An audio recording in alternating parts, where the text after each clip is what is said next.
ان کی سیرت، ان کی سوانح اور ان کی دینی خدمات سماعت کرنے کے لیے ہمارا جمع ہوئے ہیں، کیونکہ آج ہندوستان میں کوئی اگر کلمہ پڑھتا ہے تو وہی نماز گزرتا ہے۔ سبحان اللہ، یہ ان کی مہربانی ہے، اس کو ہر کوئی تسلیم کرتا ہے، اپنے ہی نہیں بلکہ باطل بھی تسلیم کرتے ہیں کہ اسلام کا جھنڈا ہندوستان میں کسی نے اگر سربلند کیا ہے، کسی نے اگر لہرایا ہے تو دنیا اس کو معین الدین اجمیری کے نام سے جانتی اور پہچانتی ہے۔ سبحان اللہ، کیونکہ نام ہی ایسا ہے معین الدین، دین کے مددگار۔ اور اللہ فرماتا ہے قرآن پاک میں کہ تم اللہ کے دین کی مدد کرو تو اللہ تمہاری مدد کرے گا۔ اور بے شک آپ کی ذات بہت ہی بلند و بالا ہے، سب سے پہلی بات تو نائب رسول ہے اور عطائے رسول ہے، اور سادات کرام میں سے آپ کی ذات ہے، آپ حسنی حسینی سید زادے ہیں، یعنی آپ نجیب الطرفین ہیں، آپ حسنی حسینی خاندان سے تعلق رکھنے والے ہیں، یعنی آپ کے والد کی سید آپ کی والدہ کی سید ہے۔ سبحان اللہ، آل رسول ہے، اور اللہ اکبر، آل رسول۔ اور عالم کی فضیلت یہ ہے جو غیر سید ہو کہ وہ اگر عالم ہے تو علم کی فضیلت کی وجہ سے، علم کے مرتبہ و مقام کی وجہ سے عالم کا چہرہ دیکھنا عبادت۔ سبحان اللہ، عالم کا چہرہ دیکھنا عبادت ہے۔ اب یہ ایسے عالم فاضل ہے کہ عالم فاضل بھی ہے، ولی کامل بھی ہے، اور عالم رسول بھی ہے۔ سبحان اللہ۔ عزیزان ملت اسلامیہ، پیارے آقا علیہ السلام کے پیغام کا وقت بڑا مختصر ہوتا ہے، میں کوشش کروں گا کہ کوشش آپ کی ہدایت کی اور آپ کی دینی خدمات کی، آپ کے مقام کی کوشش گزار کروں۔ پیارے آقا علیہ السلام کے پیارے دیوانوں، حضور غیب نواز رحمت اللہ علیہ جب حکم ہوتا ہے کہ ہندوستان کی سرزمین پہ جاؤ اور دین اسلام کی تبلیغ کرو، اور جب بارگاہ رسالت سے آپ کو حکم ملتا ہے، آپ جو ہے ہندوستان کا سفر کرتے ہیں، 40 مہینے کا قافلہ ہے، مختصر سا قافلہ ہے، اور حالات کیسے تھے وہ بھی آپ ملاحظہ فرمائیں۔ آج امن و امان کے اندر ہم دین کی دعوت نہیں دے سکتے، آج دین کی تبلیغ کی بات آئے تو ہم جو ہے اپنے بستر استراحت پہ سونا پسند کرتے ہیں، لیکن کسی کو نصیحت کرنا پسند نہیں کرتے، دین کی دعوت دینا پسند نہیں کرتے، کسی کو گناہ سے روکنا پسند نہیں کرتے۔ کچھ لوگ ہیں جو ماشاءاللہ اس پر عمل بھی کرتے ہیں، لوگوں کو نیکی کی طرف بلاتے ہیں اور برائی سے روکتے بھی ہیں، لیکن ان کی دعوت میں اور غیب نواز کی دعوت میں زمین و آسمان سے زیادہ فرق نظر آتا ہے۔ عزیزان ملت اسلامی، آپ دیکھیں کہ حضور غیب نواز رحمت اللہ تعالیٰ علیہ، جن کو پوری دنیا خواجہ ہندوستان کے نام سے جانتی ہے، آپ کو بہت سارے مقامات سے یاد کیا جاتا ہے، آپ کو عطائے رسول بھی کہا جاتا ہے۔ آپ جب ہندوستان آئے تو یہاں پر جن کو آپ نے دین کی دعوت دی، جن کو آپ نے دین کی طرف بلایا، جن کو آپ نے قرآن کی طرف بلایا، جن کو آپ نے اخلاقیات کی دعوت دی، جن کو آپ نے نظم و ضبط کی دعوت دی، جن کو آپ نے حیات کی تعلیم دی، وہ لوگ کلمہ پڑھنے والے نہ تھے، وہ لوگ اسلام کو ماننے والے نہ تھے، وہ لوگ آپ کو ہاتھوں ہاتھ کھیلنے والے نہ تھے، وہ لوگ آپ کا استقبال کرنے والے نہ تھے، وہ لوگ آپ کی دعوت پہ لبیک کہنے والے نہ تھے، بلکہ وہ لوگ آپ سے نفرت کرنے والے تھے اور آپ کو قتل کرنے کے منصوبے بنانے والے۔ اللہ اکبر۔ کیوں؟ اس لیے کہ پرتھوی راج چوہان جو اس زمانے میں ہندوستان کا بادشاہ تھا، راجا تھا، وہاں کا مہاراجا تھا، تو اس کی ماں نے حضور غیب نواز کے آنے سے 12 سال پہلے یہ کہہ دیا تھا اپنے بیٹے کو، کیونکہ اس کی ماں جو ہے علم نجوم کی ماہر، علم نجوم ایک قسم کا علم ہے، ستاروں کی گردش دیکھ کر، ستاروں کی چال دیکھ کر جو ہے اس سے کچھ معلومات نکالی جاتی ہے۔ تو اس زمانے میں علم نجوم کی وہ ماہر تھی، اس کی ماں نے 12 سال پہلے کہہ دیا تھا کہ ہندوستان کی سرزمین پر ایک فقیر آئے گا، ایک فقیر مسلمان آئے گا، اور وہ تیری ریاست کی تباہ کا سبب بنے گا اور تیری حکومت کا تختہ الٹ دے گا۔ تو اس نے اسی وقت سے حکم جاری کر دیا تھا کہ کوئی بھی مسلمان میرے سرزمین پر قدم نہ رکھنے پائے، اور اگر کوئی قدم رکھ دے تو اس کو فوراً قتل کر دیا جائے۔ اب آپ دیکھیں ایسے ماحول کے اندر ایک عظیم ذمہ داری سونپی گئی ہے کہ ہندوستان جانا ہے، اور صرف جانا نہیں ہے بلکہ پتھریلی زمین پر پتھر دل والے کافروں کو، مشرکین کو کلمہ پڑھا کے مسلمان بنانا، اور ایسے دشمنوں کو جو آپ کی جان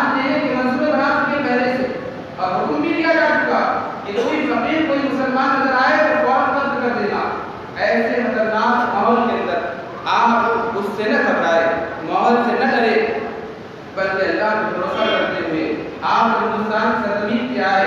آپ کے ساتھ 40 مہینے تھے، اور جب آپ نے اسلام کی تبلیغ کرنا شروع کی، لوگوں کو دعوت دینا شروع کی، لوگ متاثر ہونے لگے۔ ایک مرتبہ جب آپ ہندوستان سرزمین پہ آنے کے بعد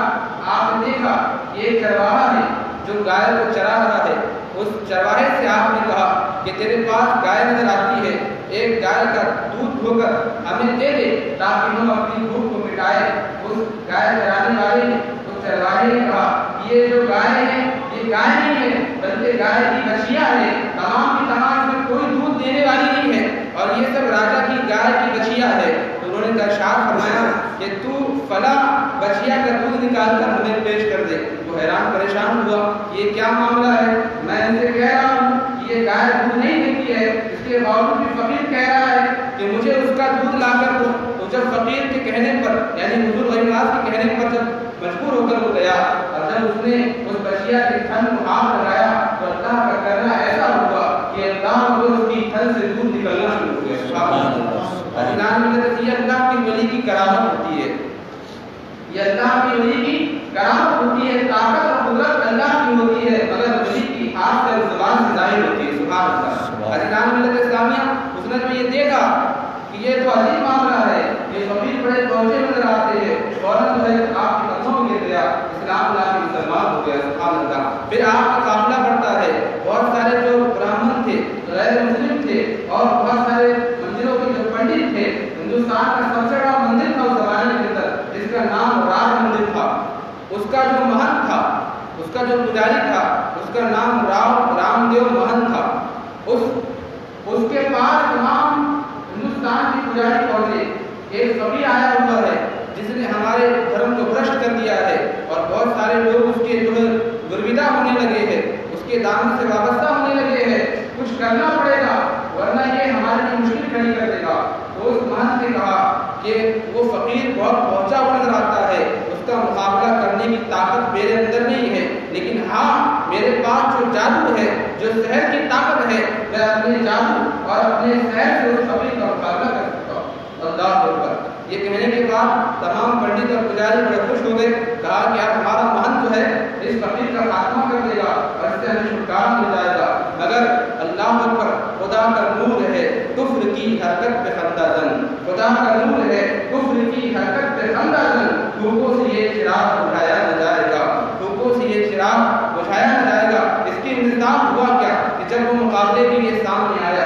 اور حضرت غریب نواز رحمۃ اللہ علیہ کے سامنے جادو کرنا ہی چاہتا تھا کہ آپ نے بس ایک نگاہ اس کی طرف بڑھائی، ایک نگاہ بڑھانی تھی کہ وہ حیبت سے تھر تھر کانپنے لگا، اور تھر تھر کانپنے کے بعد اپنے سارے منتر اور سب بھول گیا، اور بھولنے کے بعد اس پر رکعت طالب ہو گئی، اور فوراً اس کے بعد اس کے سارے حواس باختہ ہو گئے۔ آپ نے دوبارہ اس پر نگاہ فرمائی تو پھر وہ اپنے ہوش و حواس میں آیا اور قدموں میں گر گیا، کہا کہ جس کی نگاہ میں یہ طاقت ہے میں اس کا مقابلہ نہیں کر سکتا۔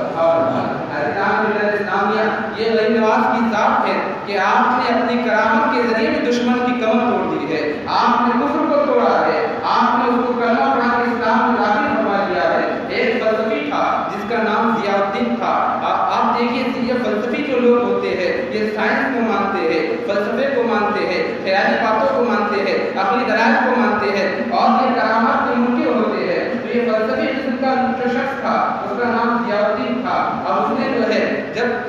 اس کے پاس لوگ جمع ہوتے وہ اولیاء اللہ کی شان میں بے کیا کرتا تھا اور پھر ان کی کرامت کا اعلان کیا کرتا تھا۔ جب غریب نواز اس کے پاس سے گزرے تو آپ نے اس کو ایک نگاہ بھر کے دیکھا، اس پر بھی رقت طالب ہو گئی، اور اس کے ہوش و حواس جو ہے غائب ہو گئے،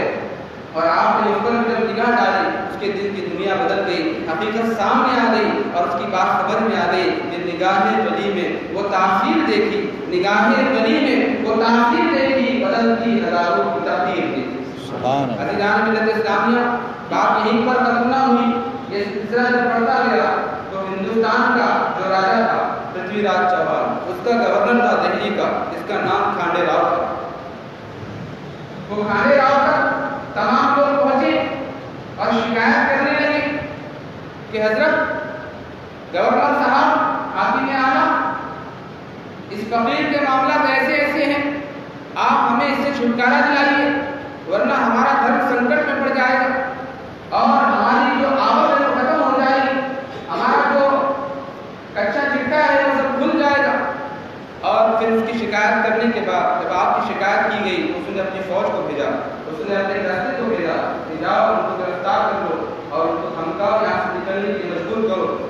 گرفتار کر لیا جائے۔ اللہ اکبر۔ انا ساگر کی سرزمین پر جب غریب نواز نے ڈیرا ڈالا تھا، آپ نے جب پڑاؤ ڈالا تھا اور دشمنوں نے سوچا تھا کہ ہم ان کو یہاں سے بھگا دیں گے، اور جب فوجی دستہ آیا تو غریب نواز نے ان کے آنے سے پہلے ایک شخص تھا جو اس کا نام جیسے نکل گیا بعد میں اس کا نام شادی دیو رکھا گیا، تو مسلمان ہو گیا تھا۔ تو شادی دیو کے پاس اس کے ہاتھ میں آپ نے پیالہ دیا، جو بڑا مشہور آپ واقعہ سنتے ہیں انا ساگر کے حوالے سے۔ تو وہ پیالہ دیا اور پیالہ دینے کے بعد آپ نے کہا جاؤ انا ساگر اس میں بھر کر لے کے آؤ، انا ساگر سے پانی بھر لے آؤ، اور الگ الگ روایت ملتی ہے، آپ نے حکم دیا کہ انا ساگر سے کہنا کہ تجھے خواجہ نے بلایا ہے، ایک روایت یہ بھی ملتی ہے۔ تو آپ نے اس شاگردوں کو پیالہ دیا یا اپنا کاسا دیا اور وہ انا ساگر پہ گیا۔ اس نے کیونکہ سپاہیوں کا پہرا تھا، دور سے کہا کہ تجھے خواجہ بلاتے ہیں، تو سارا انا ساگر کا پانی کاسے میں سمٹ آیا۔ یہاں تک کہ علماء فرماتے ہیں، مولوین فرماتے ہیں، تاریخ بیان کرنے والے فرماتے ہیں کہ صرف انا ساگر کا پانی نہیں آیا تھا، بلکہ انا ساگر کے پانی کے ساتھ ساتھ جو دریا تھے، ندیاں تھی، اس کے علاوہ گھروں میں جو پانی بھرا ہوا تھا، یہاں تک کہ ماؤں کے سینے میں جو دودھ تھا وہ بھی خشک ہو گیا، اور سارا پانی تالاب کا خشک ہونے کے بعد سب لوگ پریشان ہو گئے، کھانے والا پریشان ہو گیا، یہ کیا معاملہ ہے؟ پھر سمجھ میں آیا کہ فقیر بہت پہنچا ہوا ہے، پھر آ کے گریہ داری کرنے لگا اور کہنے لگا کہ حضرت یہ معاملہ دیکھیے، چرند پرند پریشان ہے، جانور پریشان ہے، اور آپ کو سادھو سنت ہے، اور سادھو سنتوں کا معاملہ یہ نہیں ہوتا کہ کوئی کسی کو پریشان کرے، لہٰذا ہماری جو غلطی ہے اس کو معاف کریے اور اس پانی کو لوٹا دیجیے۔ آپ نے پیالہ اپنے فقیر کو دیا، اس شادی دیو کو دیا دوبارہ، اور کہا کہ جاؤ اسے انا ساگر لوٹے لاؤ، اور اس کو جا کر لے دیا تو سب جگہ پانی ہی پانی آ گیا۔ سبحان اللہ۔ یہ کرامت میں نے اس لیے ذکر کی ہے، بڑی مشہور ہے، اور اس میں اولیاء اللہ کی کرامت قرآن اور حدیث اور اقوال علماء سے ائمہ سے بھی ثابت ہے۔ کرامت کیا ہوتی ہے؟ جیسے معجزہ ہوتا ہے ویسے ہی کرامت ہوتی ہے۔ معجزہ نبی سے ظاہر ہوتا ہے اور کرامت ولی سے ظاہر ہوتی ہے۔ یہ کیوں؟ اسلام کی سچائی اور حقانیت کو لوگوں کے سامنے آشکار کرنے کے لیے، لوگوں کی سمجھ میں اسلام آ جائے، لوگوں کی سمجھ میں یہ بات آ جائے کہ اللہ وحدہ لا شریک ہے، اللہ تعالیٰ ہی تمہیں پیدا کرنے والا ہے، وہی تمہیں موت دے گا اور وہی تمہیں دوبارہ زندگی دے کے زندہ کرے گا، تم سے سوال جواب کرے گا۔ یہ اس بات پہ یقین دلانے کے لیے ان کو جو ہے ایک کرامت کے ذریعے، ایک معجزے کے ذریعے ان کی آنکھیں کھولی جاتی ہے۔ اللہ تعالیٰ نبیوں کو معجزہ دیتا ہے اور ولیوں کو کرامت دیتا ہے۔ پیارے آقا علیہ السلام کی پیروکاروں، اب جب بات آگے بڑھی، آپ کی دینی تبلیغ بڑھنے لگی، جو آپ کے دامن کرم سے وابستہ ہونے لگے، اسلام سے وابستہ ہونے لگے، اور سینکڑوں کی ہزاروں کی تعداد میں لوگ اسلام کے دامن میں آ گئے، تو اب اسے دیکھا نہ گیا۔ یہ دشمنی بہت پرانی ہے، آج کی دشمنی لوگ کرتے ہیں، یہ نئی نہیں ہے، ہمیں دیکھ کر حیرانی ہوتی ہے، لیکن حیران ہونے کی بات نہیں ہے۔ یہ سرکار کے زمانے سے لے کے حضور غریب نواز کے زمانے میں یہ دشمنی رہی ہے، دشمن رہے ہیں، انہوں نے اسلام اور اسلام کے ماننے والوں کو مٹانے کی ہزار بار کوشش کی ہے، لیکن جب تک مسلمان نے اللہ پہ کامل اعتقاد رکھا ہے، استقامت دین پہ قائم رہا ہے، اللہ تعالیٰ نے ان کی مدد فرمائی ہے، اللہ تعالیٰ نے ان کو زندہ بھی رکھا ہے اور ان کی نسلوں کو اسلام کا فضل عطا کیا ہے۔ پیارے آقا علیہ السلام کے پیارے دیناروں، تو غریب نواز رحمۃ اللہ تعالیٰ علیہ کے ساتھ معاملہ بڑھنے لگا، اسلام سے لوگ وابستہ ہونے لگے، تو پھر تمراج چمن نے اپنے جو ہے خاص جادوگر کو، جس کا نام جوگی جہباز تھا، اس کو بلایا اور کہا کہ ایسا ایسا فقیر ہے اور ہم سب کر کے تھک گئے ہیں، مگر وہ بات نہیں آتا اور اس پر ہم غلبہ حاصل نہیں کر پا رہے۔ تو اس نے کہا کہ میں اپنے جادو کے زور سے اس پہ غلبہ حاصل کروں گا، میں اس کو ہرا دوں گا، اور اس کی عزت کا مسئلہ بن چکا تھا، کیونکہ ظاہر سی بات ہے اتنا بڑا راجا، ہندوستان کا بادشاہ جو سب کچھ کر سکتا ہے، ایک فقیر کے آگے اگر بے بس ہو جائے تو پھر اس کی عزت اور ناموس کی بات آ جاتی ہے، پھر اس کی جو ہے ناک بچانے کی بات آ جاتی ہے۔ تو اس نے اپنے سب سے بڑے معتبر اور سب سے بڑے جادوگر، جو سب سے بڑا جادوگر تھا ہندوستان کا، اور اس کو اکیلا نہیں تھا بلکہ 1700 اس کے مرید تھے، یعنی اس کے ماننے والے چھوٹے جادوگر تھے، جو اپنے علم میں، اپنے فن میں، اپنی جادوگری میں، اپنی سحر گری میں ماہر تھے، ان تمام کو بھی اس نے لایا اور کہا کہ میں اس فقیر کو شکست دوں گا، اور تم دیکھو گے کہ فقیر یہاں سے روانہ ہوگا یا پھر وہ میرے جادو کا شکار ہوگا۔ عزیزان ملت اسلامیہ، پیارے آقا علیہ السلام کے پیارے دیناروں، ذرا آپ ملاحظہ کریں